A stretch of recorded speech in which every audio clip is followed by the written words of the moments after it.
नमस्कार साथियों, veterans news में आपका स्वागत है। साथियों, आर्मी सर्विस के बाद जब हम रिटायर होते हैं तो हमारे हाथ में कुछ पैसा होता है, रिटायरमेंट बेनिफिट होते हैं, लेकिन हमारे आगे के जीवन के लिए वो पर्याप्त नहीं होता है। सेवानिवृत्ति के समय अधिकांश जवानों के घरेलू जिम्मेदारियां होती हैं, वो अपने चरम पर होती हैं। बच्चों की पढ़ाई लिखाई होती है, उसको घर बनाना होता है, और भी ऐसे सामाजिक दायित्व होते हैं जो उसको पूरे करने होते हैं। अगर उसी पैसे पे निर्भर रहा जाए तो वो पैसा तो साल भर में खत्म हो जाएगा। इसके लिए उसे कुछ करना होता है। अगर घर में ही बैठा रहा तो घर बैठा आदमी अपने जीवन का निर्वाह ठीक से नहीं कर सकता है। घर बैठा यानी खाली दिमाग शैतान का घर होता है। जबकि सैनिक का जीवन है, उसका जो सैन्य जीवन रहा है, उससे वो एक बहुत ही निखर कर अच्छा आदमी होता है, समाज के लिए बहुत ही उपयोगी आदमी होता है। समाज में उसकी एक बहुत ही अच्छी छवि होती है। उस छवि का किस तरह से प्रयोग किया जा सके और वो आगे के जीवन में एक सफल व्यक्ति कैसे बन सके, उसके लिए क्या क्या संभावनाएं हैं, उस पे आज हम बात करेंगे कि आगे के जीवन में किस तरह से वो अपना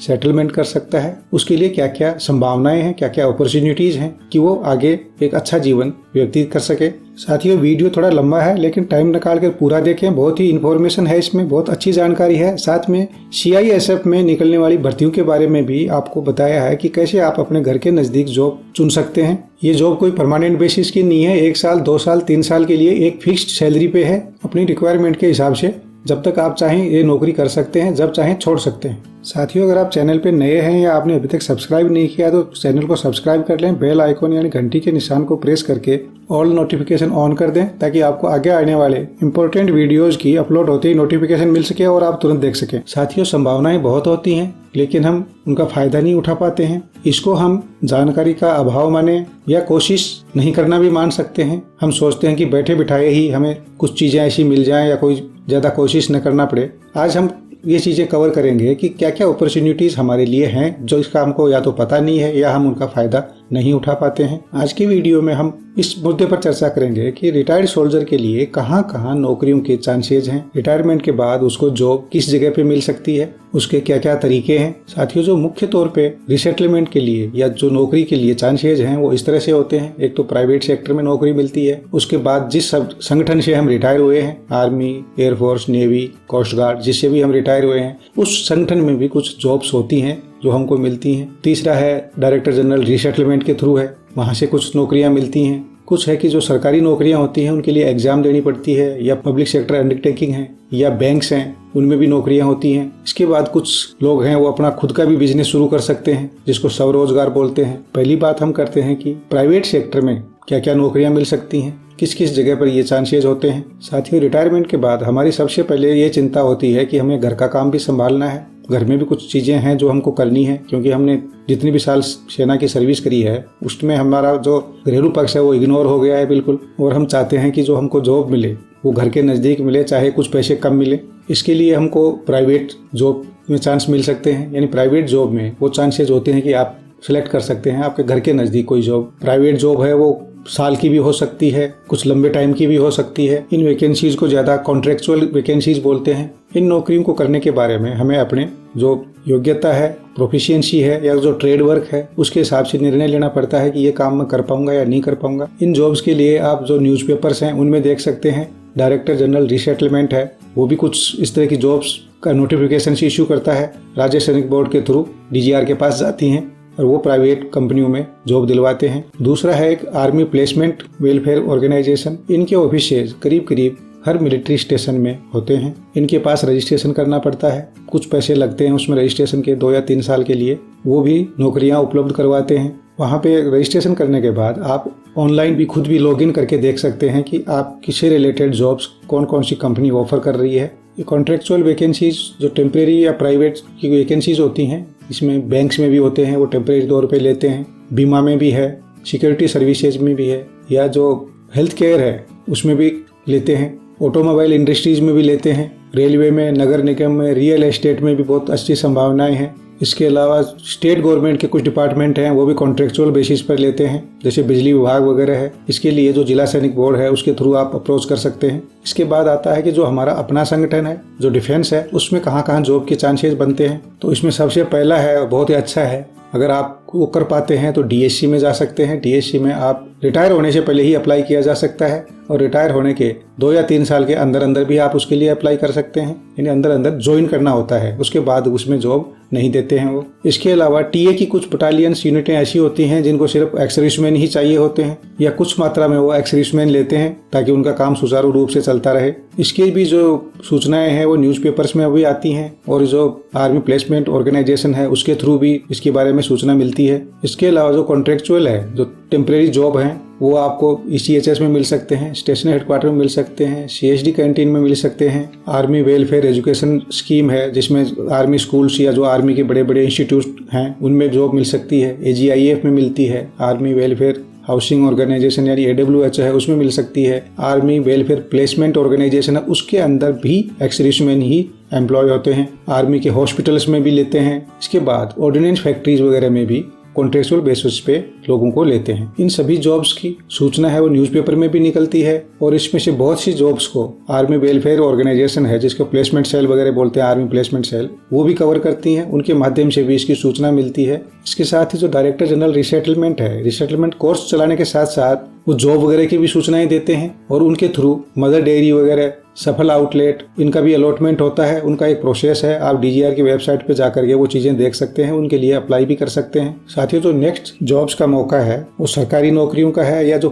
पब्लिक सेक्टर अंडरटेकिंग है उनमें है। सरकारी विभागों में नौकरियां होती हैं, और जो सरकारी उपक्रम है, पब्लिक सेक्टर अंडरटेकिंग कंपनीज हैं, उनमें भी जॉब मिलते हैं। सरकारी कंपनियों और सरकारी विभागों में एक्स सर्विसमैन के लिए एक फिक्स्ड कोटा होता है ग्रुप C और D की जॉब में।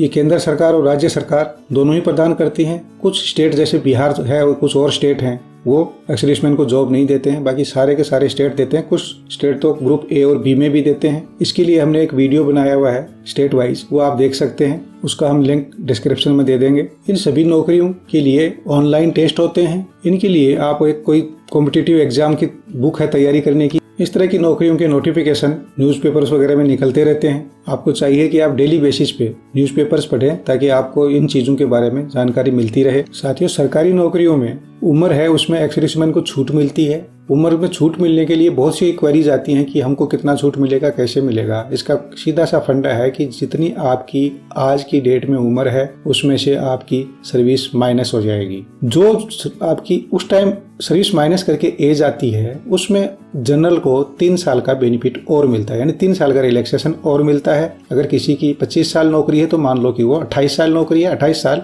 आप अपनी करंट एज में से माइनस कर देना है। उसके बाद उस जॉब की देखना है कि अपर लिमिट क्या है। अगर अपर लिमिट से नीचे आती है तो आप अप्लाई कर सकते हैं। 3 साल जनरल के लिए होती है छूट, और जो नोटिफिकेशन में OBC या SC ST को दी हुई है छूट, वो एडिशनल छूट मिलती है उस कैटेगरीज के एक्स सर्विसमैन को। तो इस तरह से एक्स सर्विसमैन के कोटे के लिए एज का कोई प्रॉब्लम नहीं होता है। उस एज ग्रुप में आप आसानी से आ जाते हैं। अगर हाँ कहीं किसी डिपार्टमेंट ने अगर बोला है कि जो अपर एज लिमिट है सारे रिलैक्सेशन 45 साल तक ही मान्य होंगे या 50 तक ही मान्य होंगे, तो उस कंडीशन में बात अलग है। अगर ऐसी कोई कंडीशन उन्होंने नहीं लगाई है तो आप बेदरके से हर जॉब के लिए अप्लाई कर सकते हैं जो ग्रुप C और D का है। स्टेट गवर्नमेंट्स में ग्रुप A और B की जॉब्स भी होती हैं। अगर आपकी तैयारी अच्छी है, अगर आप उस जॉब में जा सकते हैं तो आप उनके लिए भी अप्लाई कर सकते हैं। एज का कोई प्रॉब्लम नहीं है। बात आती है इनमें एजुकेशन क्वालिफिकेशन की। जितनी भी गवर्नमेंट की जॉब होती हैं उनकी एजुकेशन क्वालिफिकेशन 10th या 12th होती है, या कुछ की ग्रेजुएशन होती है जो ग्रुप C की होती है। ग्रुप A और B की तो बात ही है कि उनके ग्रेजुएशन ही चाहिए।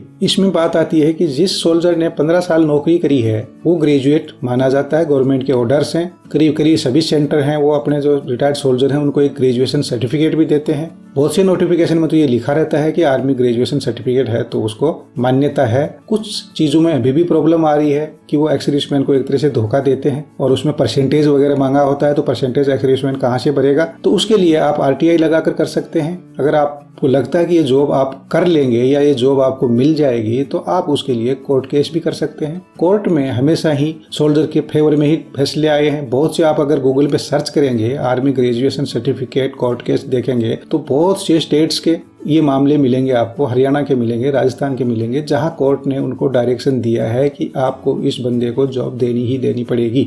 इन सरकारी जॉब्स के लिए जो लास्ट ईयर सर्विस में हैं वो अपना रिकॉर्ड ऑफिस से एनओसी ले सकते हैं और वो करीबन 1 या 1.5 साल पहले अप्लाई कर सकते हैं। यानी 1.5 साल जब उनका वार्निंग ऑर्डर इश्यू हो गया उसके बाद वो एनओसी मांग सकते हैं, रिकॉर्ड से एनओसी मिल जाता है। अगर किसी जॉब में सिलेक्शन हो गया और फिर भी आप सर्विस में हैं यानी जल्दी सिलेक्शन हो गया तो उनको आप एप्लीकेशन दे सकते हैं कि मेरा जो करंट जॉब है वो इस तारीख तक है, मुझे ज्वाइनिंग की परमिशन दी जाए रिटायरमेंट के बाद। तो ज्यादातर सरकारी डिपार्टमेंट हैं वो उनको परमिशन दे देते हैं कि आप वहाँ से रिटायरमेंट होने के बाद आकर ज्वाइन कर सकते हैं। साथियों, ये तो हो गई सरकारी नौकरियां, सरकारी जॉब। इसके अलावा आप स्वरोजगार भी कर सकते हैं। स्वरोजगार में आप डीजीआर के थ्रू जो सफल का बूथ है वो ले सकते हैं। हम सोल्जर्स ज्यादातर ग्रामीण क्षेत्र से आते हैं तो डेयरी फार्मिंग भी कर सकते हैं। इसकी शुरुआत छोटे रूप में की जा सकती है, एक गाय भैंस पाल करके भी हो सकती है। बहुत से डेयरी उत्पादक हैं जो दूध वगैरह का बिजनेस करते हैं, बहुत ही अच्छे सफलतापूर्वक कर रहे हैं। इसके अलावा बागवानी कर सकते हैं, मुर्गी पालन, मछली पालन, बहुत सी इस तरह के जो जॉब हैं देखने में छोटे लगते हैं पर वो कैश क्रॉप टाइप होते हैं, वो उनके तुरंत उनका फायदा मिलता है। जो हमारी परंपरागत खेती थी वो अभी इतने फायदे की चीज नहीं रह गई है, जमीनें भी धीरे धीरे कम हो गई हैं। अगर हॉर्टिकल्चर वगैरह का तरीका अपनाया जाए तो बहुत अच्छा फायदा होता है। इसके लिए आप राज्य स्तर पर कृषि विभाग वगैरह से ट्रेनिंग भी ले सकते हैं, मदर डेयरी का बूथ भी ले सकते हैं, ये सब डीजीआर के थ्रू मिलते हैं। अमूल का बूथ मिल जाता है, ओला या उबर में कैब सर्विस भी हो सकती है एक ऑप्शन। इसके अलावा जो सप्लाई चेन है उसमें भी आप पार्ट कर सकते हैं। अभी हम एक और वीडियो ला रहे हैं जो नेवी ने किया है, अमेजन के साथ कॉन्ट्रैक्ट किया है कि वो अमेजन में नेवी के रिटायर्ड सोल्जर्स को कॉन्ट्रैक्ट के थ्रू एंट्री करवाएंगे, जिसमें वो रिटेल बिजनेस और ट्रांसपोर्टेशन में अलग अलग स्तर पे नेवी के रिटायर्ड सोल्जर्स को एंट्री करवाएंगे। इसके लिए उन्होंने अमेजन के साथ एमओयू किया है। हो सकता है अभी आगे आने वाले समय में आर्मी, एयरफोर्स और कोस्ट गार्ड भी ऐसा ही करें। वहाँ बहुत अच्छी अपॉर्चुनिटी है, सैलरी बहुत अच्छी है और उनको डिफेंस के अलावा डिसिप्लिन बंदा कहीं नहीं मिल सकता है। आगे हम आपको एक जिस्ट लिस्ट दिखा रहे हैं, उसमें है कि किस किस डिपार्टमेंट में वैकेंसीज कितनी होती हैं हर साल में, उसके लिए क्वालिफिकेशन क्या होती है, सैलरी कितनी मिलती है, प्लेस ऑफ पोस्टिंग कहाँ होता है, उसका अपॉइंटमेंट किस तरह से होता है। सबसे पहले आती है सेंट्रल गवर्नमेंट की जॉब। ये साथियों हर साल में 20 से 30 हजार वैकेंसीज निकलती हैं। क्वालिफिकेशन होती है 12th से ग्रेजुएशन तक। तो ये दोनों चीजें आर्मी पर्सनल के पास होती हैं। आर्मी ग्रेजुएशन सर्टिफिकेट है अगर उसने सिविल से नहीं कर रखा है,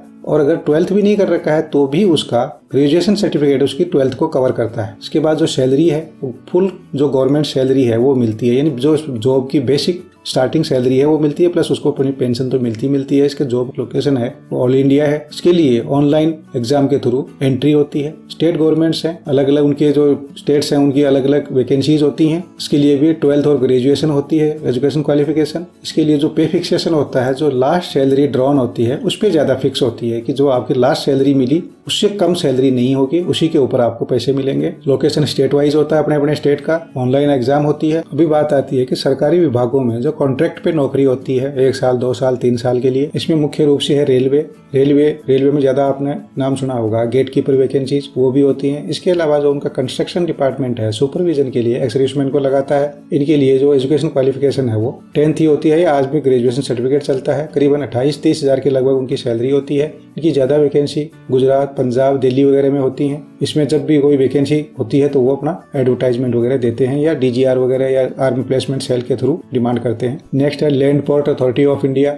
इसमें भी कुछ वैकेंसीज होती हैं, हर महीने निकलती हैं। उनकी एजुकेशन क्वालिफिकेशन ग्रेजुएशन होती है। इसमें जो लास्ट पे है वो मिलती है पेंशन लेस करके, तो करीबन हाफ पे मान लीजिए कि जो आपकी लास्ट पे ड्रान थी उसके हाफ के ऊपर आपकी पे फिक्सेशन होती है। ऑल इंडिया में इसकी जॉब होती है। इसके बाद दिल्ली मेट्रो भी जॉब्स निकालती है। ये कॉन्ट्रेक्चुअल जॉब्स की बात कर रही है। जो रेगुलर गवर्नमेंट जॉब होती है वो तो हमने ऊपर बता दिया है, सेंट्रल गवर्नमेंट और स्टेट गवर्नमेंट में। इसमें भी कुछ वैकेंसी निकलती है। मेट्रिकुलेशन उसकी करीबन 22 हजार के लगभग इसमें सैलरी होती है। दिल्ली में प्लेस ऑफ पोस्टिंग होता है। इसी तरह से आप देख सकते हैं कि दूसरे भी डिपार्टमेंट्स हैं वो करते हैं, जैसे जीएनयू है, डीडीए है, तिरुपति तिरुमला देवस्थानम है, इंश्योरेंस कंपनीज हैं। इसके अलावा हैवी व्हीकल ड्राइवर्स की भी जरूरत पड़ती है। बैंक्स में है, गवर्नमेंट सेक्टर बैंक्स हैं, वो करीबन 1000 के लगभग हर साल वैकेंसीज होती हैं उनकी। 12th और ग्रेजुएशन उनकी क्वालिफिकेशन होती है। उनका पे फिक्सेशन होता है, लास्ट पे ड्रान पे होता है। ऑल इंडिया उनका प्लेस ऑफ पोस्टिंग होता है। और जब भी उनको जरूरत पड़ती है तो वो एडवर्टाइजमेंट वगैरह इशू करते हैं, नॉर्मल रूटीन एडवर्टाइजमेंट, उसी में एक्स सर्विसमैन वगैरह को भी लेते हैं। प्राइवेट सेक्टर हैं उसमें भी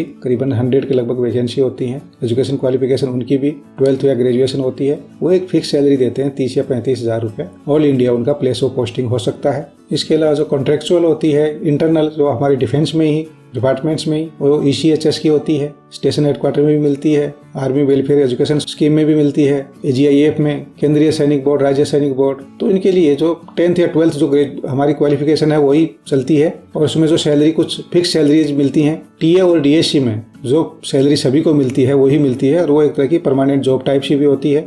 इसके अलावा साथियों, अभी सेंट्रल गवर्नमेंट ने ये तय किया है कि जो CISF है, सेंट्रल इंडस्ट्रियल सिक्योरिटी फोर्स, जो आपने देखा होगा मेट्रो वगैरह में या एयरपोर्ट वगैरह में या जो PSUs हैं वहाँ उनकी ड्यूटियाँ लगती हैं, उसमें जो 25% स्ट्रेंथ है वो आर्मी वेटरन्स की होगी, रिटायर्ड सोल्जर्स की होगी। वो कॉन्ट्रेक्चुअल बेसिस पे रखे जाएंगे, उनको एक फिक्स्ड सैलरी मिलेगी। अभी हमने एक हाल ही में वीडियो अपलोड किया है, उसका लिंक डिस्क्रिप्शन में दे दिया है। उसमें बहुत सी जगह 2000 वैकेंसी निकली हैं, कांस्टेबल से लेकर के SI तक की हैं। इसमें सभी रैंक्स अप्लाई कर सकते हैं। ये वैकेंसीज एक्सपेरिमेंट के तौर पर निकली हैं। इसके बाद ये 6 महीने साल भर हो जाएगा। उसके बाद आप देखेंगे कि पूरे देश में जहाँ जहाँ भी CISF की ड्यूटियां हैं या उनके जो यूनिटें हैं उनमें 25% वो कॉन्ट्रैक्ट बेसिस पर 1 साल 2 साल 3 साल के लिए रिटायर्ड सोल्जर्स को लेंगे। आगे भी इस तरह की वैकेंसीज निकलती हैं तो हम वीडियो अपलोड करेंगे। तो साथियों, ये डिटेल्स थी जॉब अपॉर्चुनिटीज की जो एक्स-सर्विसमैन के लिए अवेलेबल होते हैं। वीडियो अच्छा लगा तो लाइक करें, अपने साथियों के साथ शेयर जरूर करें ताकि उनको भी इन बातों का पता लगे। जय हिंद, जय भारत।